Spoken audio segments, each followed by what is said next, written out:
Hello বন্ধুরা, কেমন আছেন? আশা করি ভালো আছেন।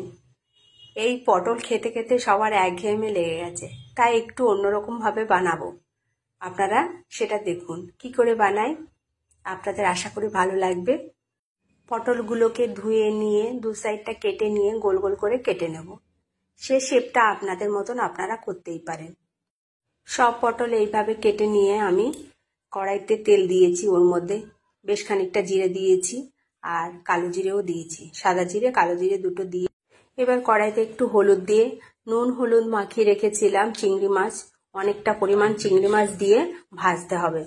তবে চিংড়ি মাছটা আমি খুব বেশি ভাজবো না, ওর মধ্যে আমি একটা বড় সাইজের পেঁয়াজ দিয়েছি আর বেশ খানিকটা রসুন দিয়ে দিয়েছি।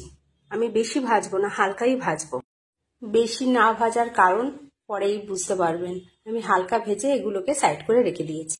এদিকে মিক্সি জারের মধ্যে আমি কাঁচা লঙ্কা দিয়েছি আর কেটে রাখা পটলগুলো দেব।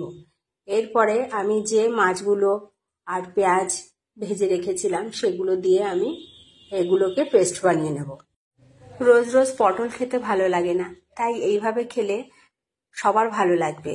আশা করি আপনাদেরও ভালো লাগবে। এইভাবে একবার ট্রাই করে খেতেই পারেন।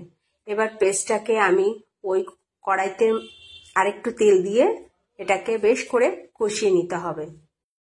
আস্তে আস্তে কষিয়ে নিতে হবে, একটুও জল থাকবে না। এই জন্য আমি আগে চিংড়ি মাছটা হালকা ভেজেছি, কারণ এরপরে আরো ভাজতে হবে, তো ভালো লাগবে। এর মধ্যে আমি হলুদ আর লবণ দিয়ে পটলটাকে লো হিটে কষিয়ে নিতে হবে। আস্তে আস্তে কষিয়ে নিলে পুরো জলটাকে টানিয়ে নিতে হবে। আমি দুটো শুকনো লঙ্কা আগে থেকে ভেজে রেখেছিলাম, সেগুলো ওর উপর থেকে আবার ছড়িয়ে দিলাম আর শুকনো লঙ্কার যে তেলটা ছিল সেটাও দিয়ে দিলাম। সর্ষের তেল দিয়ে এই রেসিপিটা তৈরি করেছি। আমি শুকনো লঙ্কা দুটো ভেজে রেখেছিলাম, সেটাও দিয়ে দিলাম আর তেলটুকু দিয়ে দিলাম। পটল ভর্তা রেডি।